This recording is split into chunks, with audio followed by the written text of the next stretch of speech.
Hai sahabat Ilyaswan semua, selamat datang kembali di channel YouTube Novel Ilyaswan.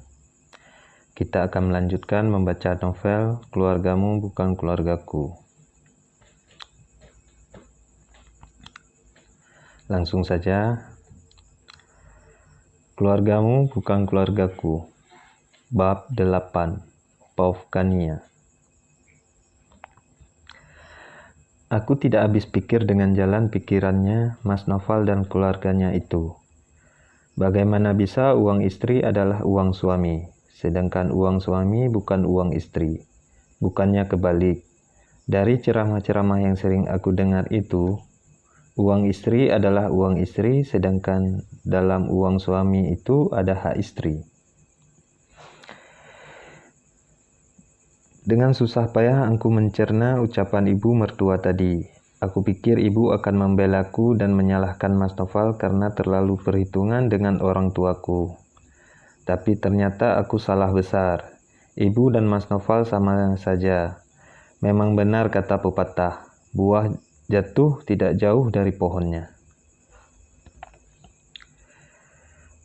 Aku mencoba menghirup nafas panjang dan mengeluarkannya perlahan. Saat ini aku sedang dalam perjalanan pulang ke rumah.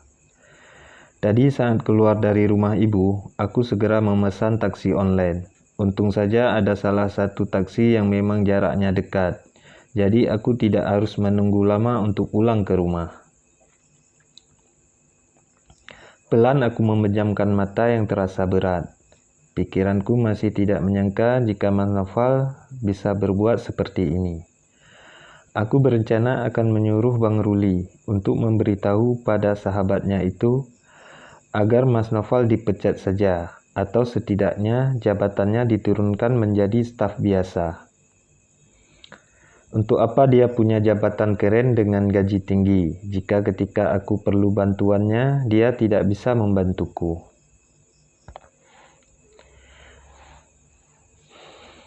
Jadi semua itu aku rasa tidak ada gunanya. Percuma punya suami kaya dan mapan, jika untuk membantu orang tua kita saja dia enggan. Yang dia tahu hanya membantu keluarganya saja. Kita sudah sampai, Mbak, ucap supir taksi yang menyadarkan aku dari lamunan tentang Mas Noval. Perjalanan dari rumah ibu ke rumah kami benar-benar tidak terasa. Karena aku asik memikirkan bagaimana caranya menjelaskan semuanya pada Bang Ruli. Terima kasih Pak, ini uangnya, kembaliannya buat Bapak aja, ucapku seraya turun dari mobil. Wah, terima kasih banyak Mbak, semoga Allah memudahkan segala urusannya, jawab Pak supir yang membuatku tersenyum. Aku berjalan masuk ke dalam rumah, untung saja kunci rumah aku yang pegang. Kalau tidak bisa tidur di luar malam ini. Tanganku dengan cepat memasukkan kunci pintu dan menekan handle pintu agar segera terbuka.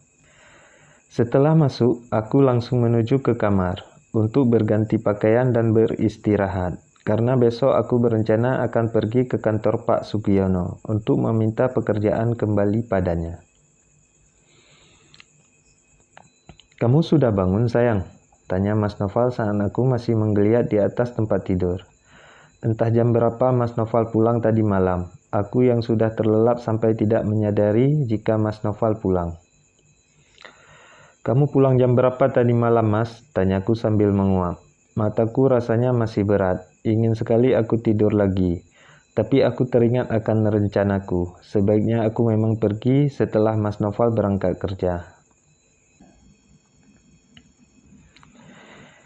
Mas nggak ingat jam berapa? Pas pulang kamu udah tidur. Ya nggak Mas bangunin lagi, jawab Mas Noval sambil mengeringkan rambutnya yang basah. Mas Noval baru saja siap mandi dan akan pergi ke kantor. Itu artinya aku juga harus segera untuk bersiap-siap. Bentar ya Mas, aku siapin sarapan dulu, pamitku turun dari ranjang. Aku mengambil gelang karet di atas nakas, kemudian mengucir rambutku ke atas. Setelah mencuci muka dan menggosok gigi, aku segera ke dapur untuk membuatkan sarapan untuk Mas Noval. Padahal aku masih kesal dengan kejadian semalam. Tapi jika dilihat dari perilaku Mas Noval, seperti tidak terjadi apa-apa. Padahal tadi malam jelas aku meninggalkan rumah ibu tanpa dia.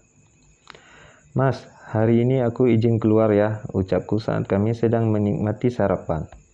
Kemana? Tanya Mas Noval santai.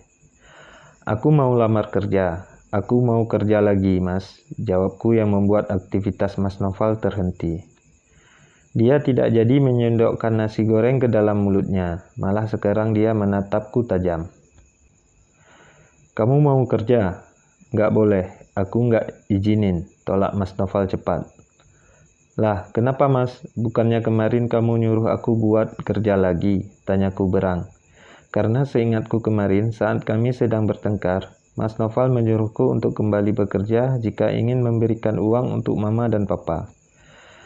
Kapan aku suruh kamu kerja? Jangan mengada-ngada, marah Mas Noval lagi. Aku menyudahi acara sarapan pagi. Rasa lapar yang dari tadi mendera sekarang lenyap entah kemana. Setiap hari kami ribut tentang hal yang menurutku sepele. Kamu jangan pura-pura lupa, Mas. Kamu lupa kemarin pas aku mau kasih uang buat mama dan papa. Kamu bilang apa? Sungutku kesal. Dadaku naik turun menahan emosi yang hampir saja memuncak. Akhir-akhir ini Mas Noval selalu mengajakku untuk bertengkar. Padahal aku tidak punya salah apa-apa. Enggak, pokoknya aku enggak izinin kamu kerja, titik. Jangan ada bantahan, balas Mas Noval mendengus kesal. Kalau kamu enggak kasih aku kerja, terus kalau aku mau kasih uang buat mama dan papa pakai apa? Kamu mau kasih aku uang? Tanyaku berang. Mas Noval tampak bingung karena pertanyaanku barusan. Aku tahu dia tidak akan mau mengeluarkan uangnya untuk orang tuaku. Ya enggak gitu juga dong rumusnya. Kania kamu sebenarnya belajar agama enggak sih? Tanya Mas Noval yang tampak meremehkan aku. Kamu kok bawa-bawa agama sih Mas? Yang lagi kita bahas sekarang itu tentang kita, tentang pekerjaan, balasku kesal. Habis sudah kesabaranku pada Mas Noval. Gimana nggak bawa-bawa agama? Ingat Kania, kamu itu istri aku. Yang atur hidup kamu sekarang itu aku, bukan lagi orang tua kamu, bentak Mas Noval. Dia sangat berubah sekarang, padahal dulu Mas Noval tidak begini. Aku tahu itu Mas, aku paham. Kamu nggak usah ingetin, aku juga ingat kewajibanku. Tapi kamu jangan egois Mas. Kalau kamu nggak perhitungan sama orang tuaku, juga nggak gini jadinya, terangku. Padahal aku udah baik-baikin kamu hari ini. Aku pikir masalah ini sudah selesai, tapi ternyata belum. Kamu itu keras kepala banget tahu nggak? Geram Mas Noval mencengkram kuat lenganku. Aku mengeringis kesakitan karena cengkraman tangan Mas Noval terlalu kuat. Aduh Mas, lepas. Sakit tahu nggak? Pintaku sambil meringis. Tapi sepertinya Mas Noval sudah sangat marah padaku. Dia sama sekali tidak melepaskan tangannya dari lenganku yang mulai terasa perih. Ingat Kania, kamu itu milik aku sekarang. Jangan pernah ada niat buat kerja. Kebutuhan kamu itu sudah aku penuhi. Jangan buat orang tua kamu jadi beban untuk keluarga kita. Sentak Mas Noval melepaskan cengkraman tangannya.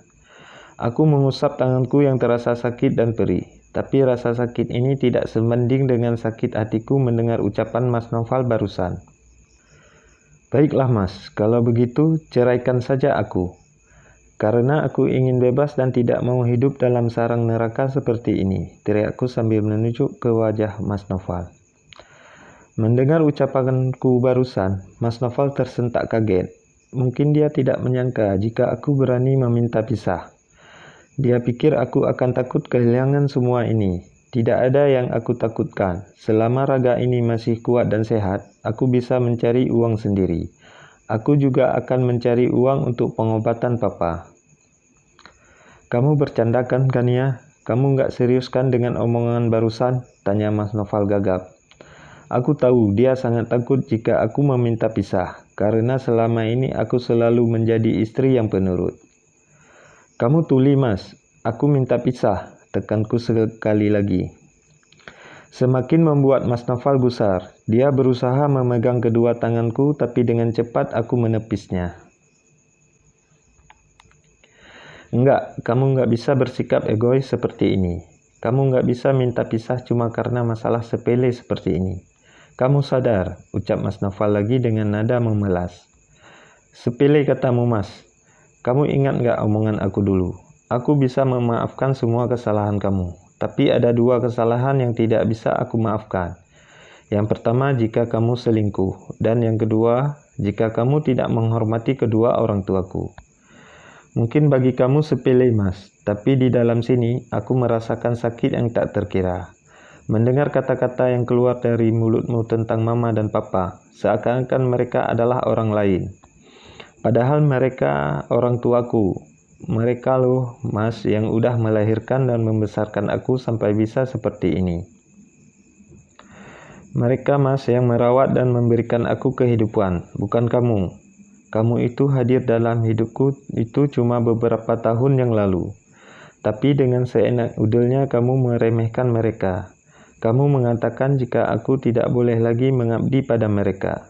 Mentang-mentang aku anak perempuan begitu. Kamu salah besar, Mas. Kalau kamu pikir aku lebih memilih kamu daripada mama dan papa, kalau kamu bisa mengabdi dan menyenangkan hati ibu kamu, aku juga bisa, Mas. Ucapku panjang lebar dengan nafas memburu.